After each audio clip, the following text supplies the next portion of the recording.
I woke up on the day my brother and I were supposed to choose our wives. But this time I could hear everyone's thoughts. I heard my brother thinking, "This time I'm snagging the good wife first." Then the dumbass rushed to hug the sweet woman I married last time, leaving me with the bitch who made his life a living hell before I. Did he really think my first wife was some saint? I was back right here, on the day my brother and I were supposed to pick our partners. Across the dining table sat two women around our age. There was Gwendolyn Stone, the elder daughter, quiet, reserved. And then there was Willow Stone, the younger one, rumored to be a love child. She was known for her gentle nature. This time I'm snagging the good wife. First thought echoed in my head. My brother Dylan, he was staring at Willow, practically drooling. "I'm gonna make you mine, baby."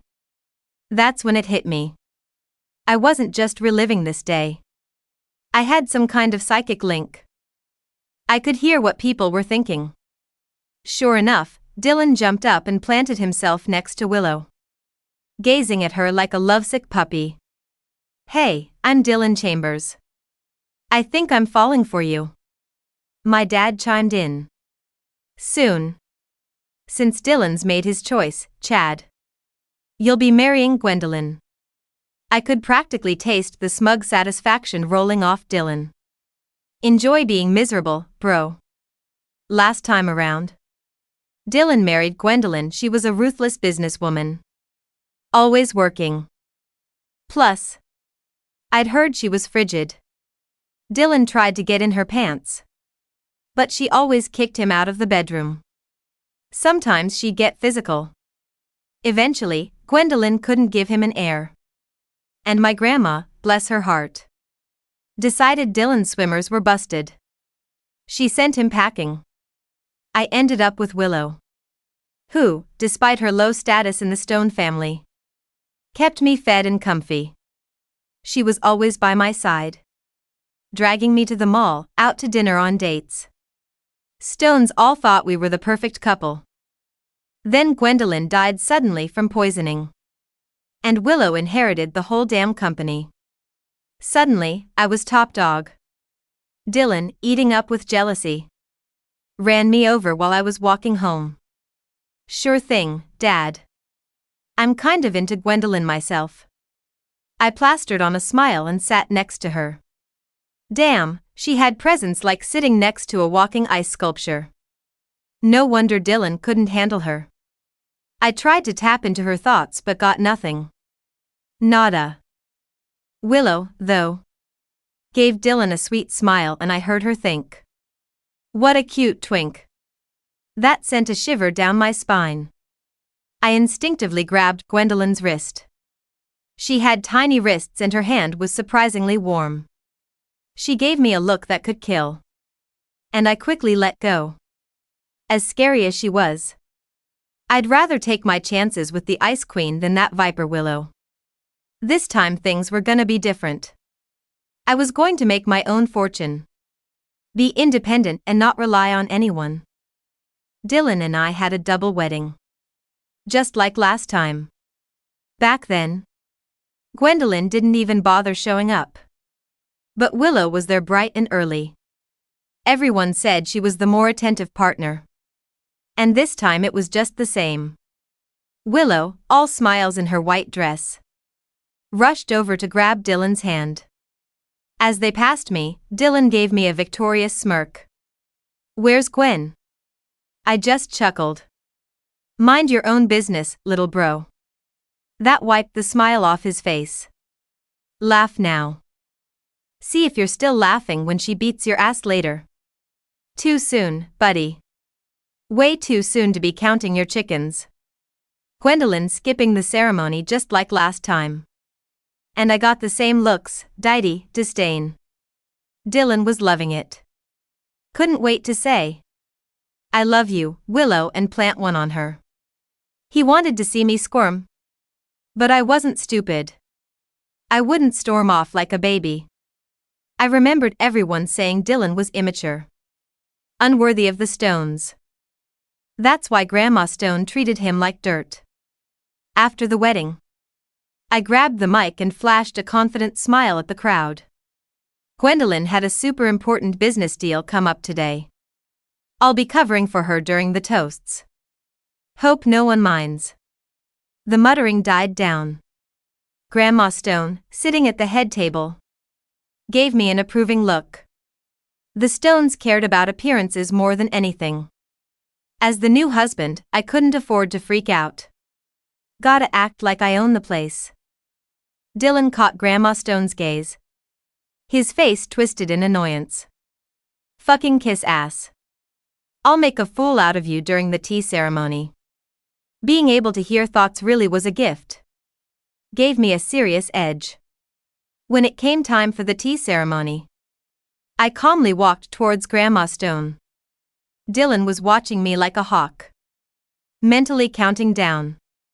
1, 2, 3. I sidestepped him and grabbed the teacup. Dylan ate shit, sprawling on the floor. Tea soaking his expensive suit. You okay? Willow rushed to help him up. Thinking what a moron. Everyone was staring. Grandma Stone looked pissed. Clumsy, oaf. Is that how a stone man acts? So sorry. I didn't mean to. Dylan stammered, but his eyes were full of venom. If I were him, I'd stop trying so hard. He wanted me to suffer, so of course I wouldn't take it lying down. The wedding ended quickly after that fiasco. Emma Stone didn't give Dylan the time of day. But she beamed at me. She even grabbed my hand and said, Chad, I'll make sure Gwendolyn comes home tonight to make it up to you. And sure enough, Gwendolyn came home that night. She kicked off her heels the second she walked in the door. Looking exhausted, I hurried over to take her coat. Rough day, Gwen. She just glanced at me, didn't say a word. Last time, Gwendolyn hadn't even bothered to show up on their wedding night. Dylan spent the night alone. A laughing-stock battle to Grandma Stone, who chewed him out for being spineless and unable to handle his wife. While Gwendolyn was showering, I made the bed, brewed some tea. Then I straightened up the couch, ready to sleep there. When Gwendolyn came out, she saw the setup and her eyes narrowed. I stammered, You take the bed. I'll crash on the couch. Chad, are you playing hard to get? She gave me a sideways look, her robe slipping slightly, revealing her collarbone and a few water droplets clinging to her skin. Damn, she was hot. I quickly looked away. No. We barely know each other. Sleeping together would just be awkward. If you're up for it, I'd rather cooperate. What do you mean? This is just a business arrangement, right? Most couples like us live separate lives. Put on a show for the cameras. I just want to live comfortably. No need for drama, she smirked. You're smarter than you look. That's exactly what I want. Deal. I was just a regular guy. I didn't have the skills to win her over. In the Stone family, her attitude towards me depended on Grandma Stone's opinion. I didn't want to end up like Dylan. I was going to get rich, start my own company and be my own damn boss.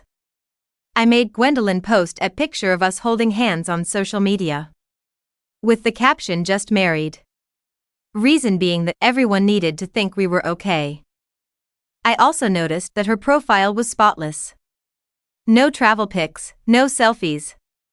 Just this one post. Her life must be boring as hell. She slept in the bed and left me on the couch. Whatever. The next morning, Gwendolyn woke me up with her workout routine. She was doing Pilates to loud music. She was cold, but she was in great shape. Not an ounce of extra weight. Way better than Willow. Stop staring. I'm not interested. She got up, slowly rising from the floor. Get dressed. We're having breakfast. Translation: gotta keep up appearances. I thought she seemed alright. So why did she treat Dylan so badly last time? After I got ready, Gwendolyn and I headed out. And their locking fingers were Dylan and Willow. Dylan was wearing a baggy shirt. The collar wide enough to show off the hickeys on his neck.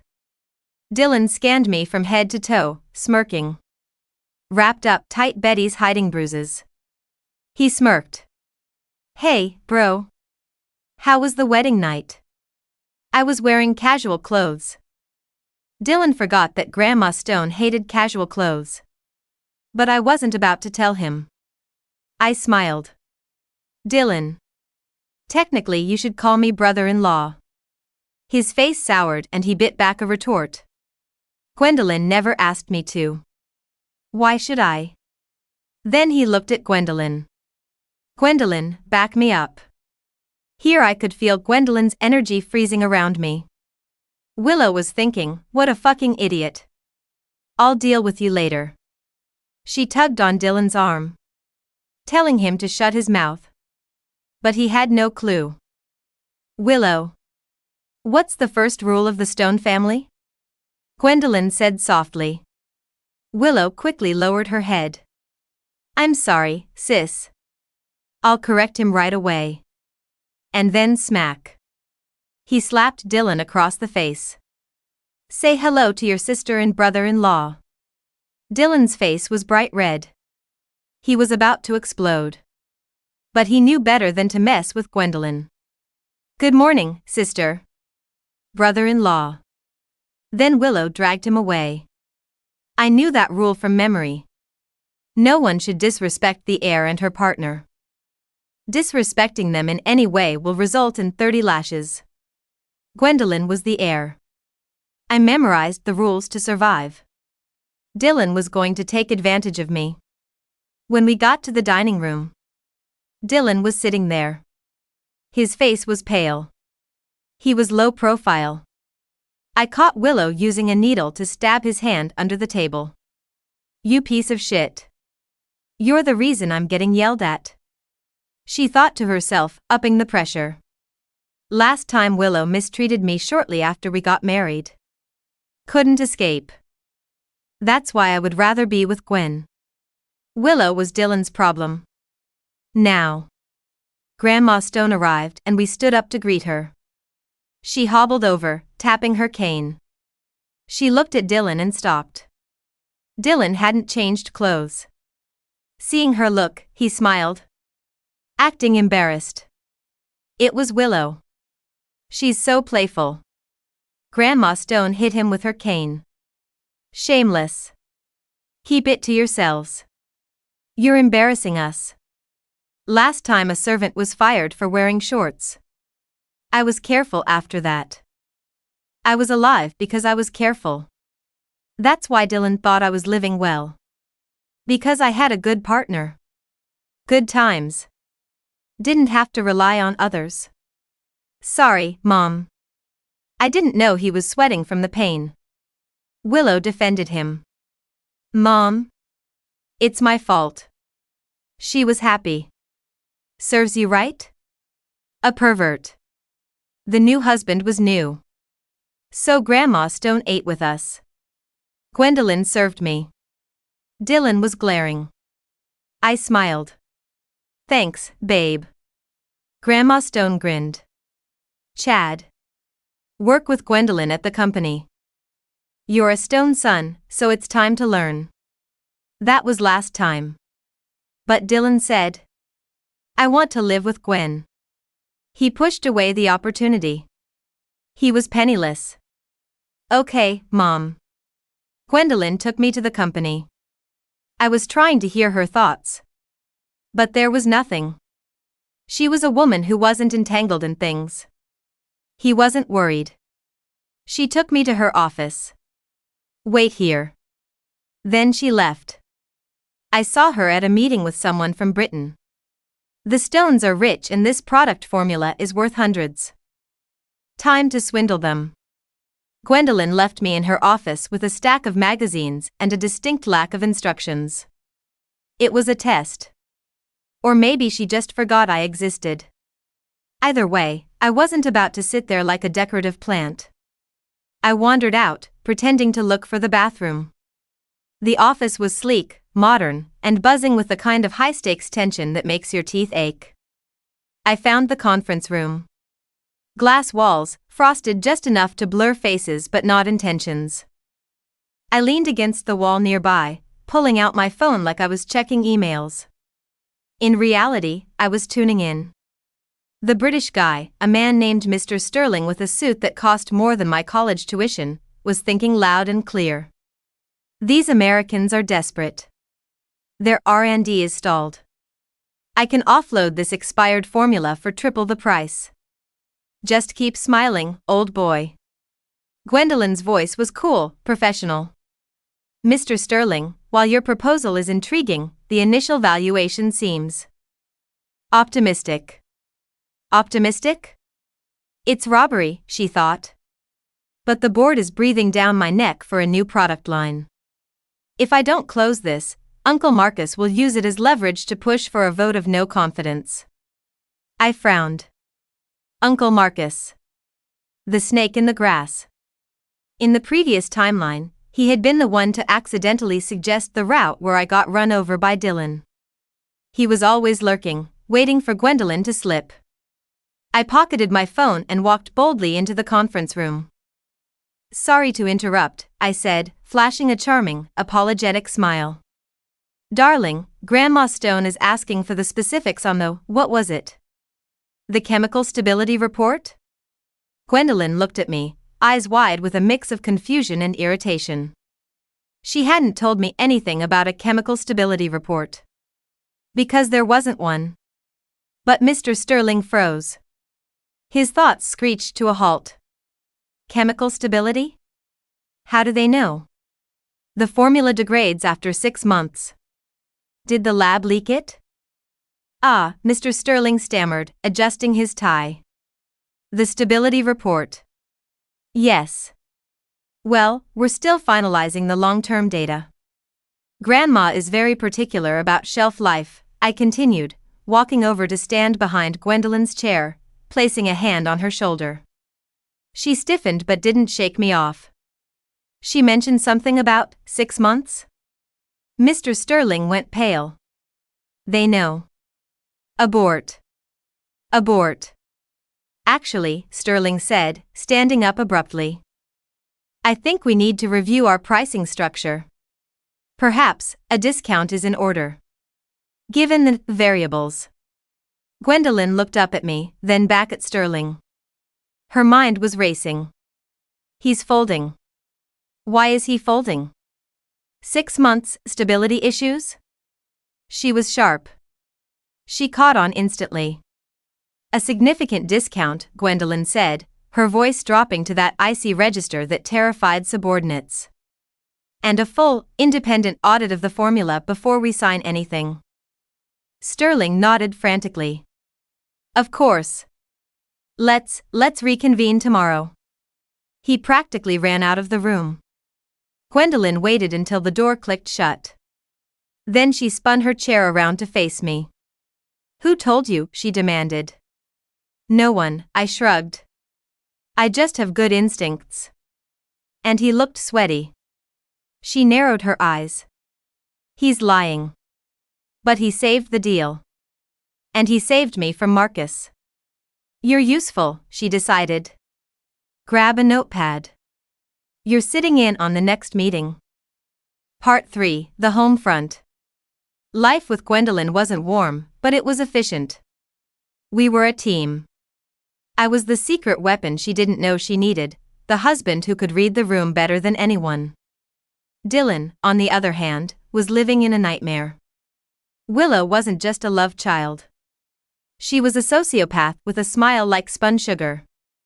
I saw them at the family dinner 2 weeks later. Dylan looked gaunt. He had dark circles under his eyes that no amount of concealer could hide. He was jumpy, flinching whenever Willow moved her hand. Don't look at her. Don't look at her. If I make eye contact, she'll punish me later. I tuned into Willow. Look at him. Pathetic. He's already broken. Time to up the dosage. Maybe I'll start rumors about his gambling problem. Get Grandma to cut his allowance. Dylan, I said cheerfully, passing him the potatoes. You look tired. Keeping busy? Dylan looked at me with pure hatred. I'm fine. We're great. Willow is amazing. He's learning so much, Willow cooed, resting her hand on his arm. I saw Dylan suppress a shudder. She was digging her nails into his bicep. Grandma Stone watched them with a critical eye. Dylan, your department's numbers are down. Focus less on your honeymoon phase and more on the bottom line. Yes, Grandma, Dylan whispered. After dinner, I found Dylan smoking outside. He didn't smoke in the last timeline. She's crazy, man, he whispered, not looking at me. She locks me in the bathroom. She tracks my phone. She told everyone at the club I have ED. I warned you, I said, leaning against the railing. You wanted the good wife. Help me, he begged, turning to me. You have Gwen's ear. Get me transferred. Get me out of the house. I looked at him. The brother who ran me over. The brother who gloated at my funeral in the last life. Sorry, bro, I said. Sink or swim. That's the Stone way, right? I walked back inside. I wasn't going to save him. Not yet. He needed to be desperate enough to do what I needed him to do later. Part 4, The Takeover. 6 months passed. Gwendolyn and I were the power couple of the year. The Sterling deal was a massive success after we renegotiated. The stock was up. Uncle Marcus was fuming in the corners, plotting. I knew Marcus was planning something big. I could hear his thoughts whenever we were in the same building. October 15th. The shareholder meeting.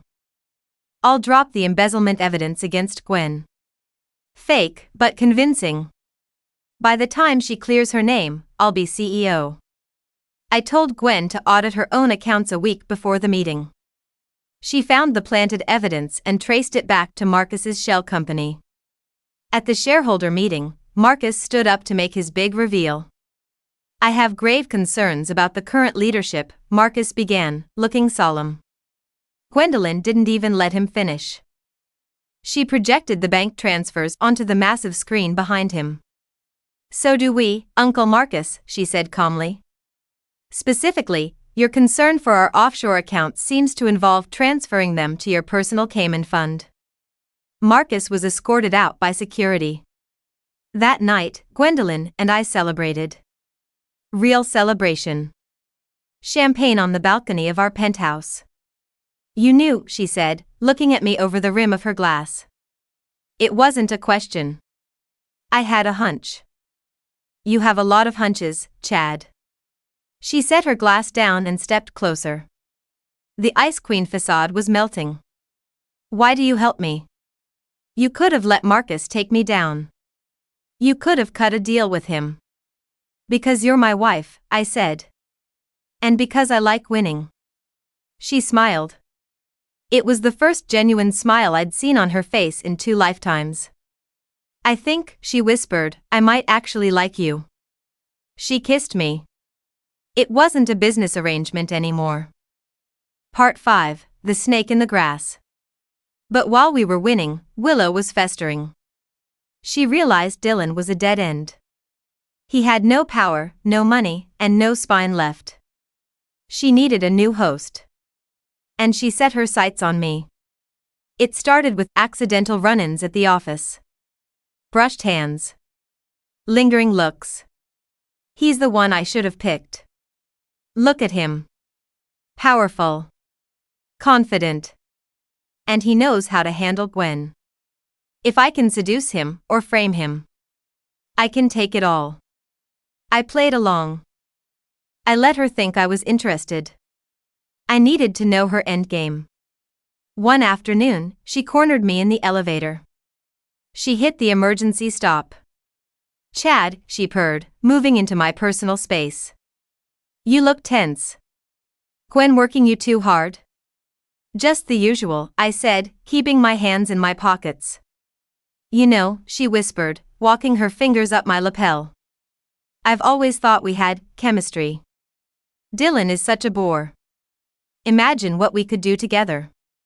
I'll get him to sleep with me. Record it. Blackmail him.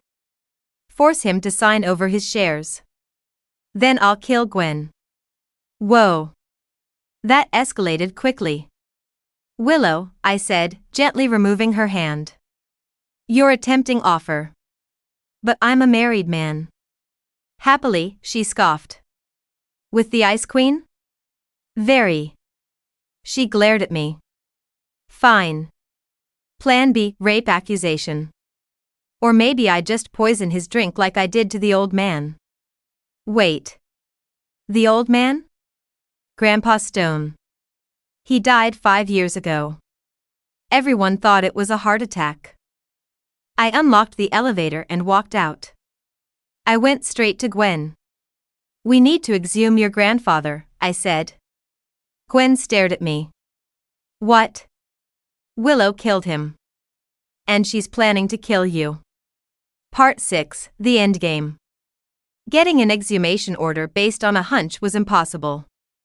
We needed proof. I needed Dylan. I found him at a dive bar, wasting his allowance on cheap whiskey. He looked like a ghost. Dylan, I sat down next to him. I know about Grandpa. He froze. His glass shook in his hand. How does he know? Willow said she'd kill me if I told anyone. She made me watch. You watched, I whispered. She made you watch. Dylan burst into tears. She switched his pills. He was gasping for air and she laughed, Chad. She laughed. We're going to take her down, I said. But I need you to testify. You need to wear a wire. She'll kill me, he sobbed. She's going to kill you anyway, I said brutally. Once she's done with you. This is your only chance to be a stone. To be a man. It took 3 hours, but he agreed. The setup was the annual Stone Family Gala. High stakes. Everyone would be there. Dylan approached Willow on the terrace. I was listening from the van outside with the police. Gwen was inside, keeping Grandma distracted. Willow, Dylan's voice trembled. I can't do it anymore. The guilt about Grandpa. Shut up. Willow hissed. Keep your voice down, you idiot. But, did he suffer? I need to know. Did the poison hurt? Of course it hurt, Willow sneered. God, he's pathetic. That's the point. Old men need to die so the young can eat. Now stop whining or I'll give you the same cocktail I gave him. And Gwen? Dylan asked. What about Gwen? Gwen is next, Willow said casually. I already bribed her chef. A slow-acting toxin. She'll be dead in a month. Looks like a mystery illness. Then I inherit. And you, well, grieving widowers have high suicide rates. Got her, the detective next to me said. Move in.